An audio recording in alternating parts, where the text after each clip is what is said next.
Bukas, isang araw lang, pwedeng magbago ang buong NBA playoff picture. Hindi pa playoffs, regular season pa lang. Pero para sa ibang teams, malaki pa ang nakataya.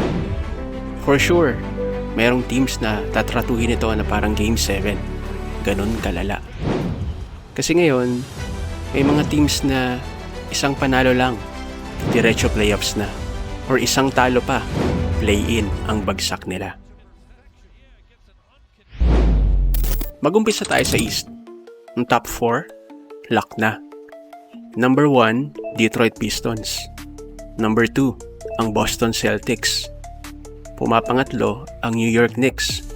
At ang pang-apat, Cleveland Cavaliers. So itong apat na to, expect natin wala na silang pakialam sa last game nila. More likely, ipapahinga na nila yung stars or ilan sa rotation players nila. Ngayon, mapunta tayo sa 5th hanggang 10th seed sa East. Dito, magulo. Dito, rumble. Pero simplihan lang natin to. Start tayo sa Atlanta Hawks. If manalo sila bukas against the Miami Heat, automatic 5th seed.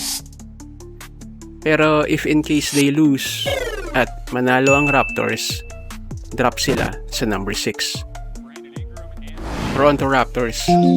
Ito na siguro yung pinaka-pressured na team bukas. If they win against the Nets, safe sila sa 6th spot. Pero if they lose at manalo ang Orlando, laglag sila sa play-in. And imagine losing to a tanking Nets team. That's embarrassing. Next is the Orlando Magic. They're currently on a 5-game winning streak. At nakabalik na rin yung isa sa star player nila na si Franz Wagner.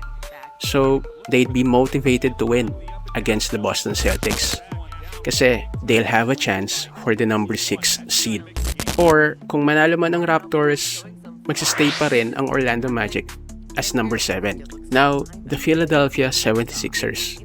They can grab the 7th seed with a win at kung matalo ang Orlando Magic sa game nila.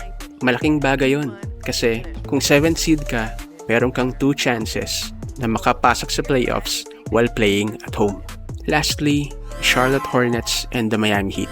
Ito na siguro yung pinaka-underrated na drama.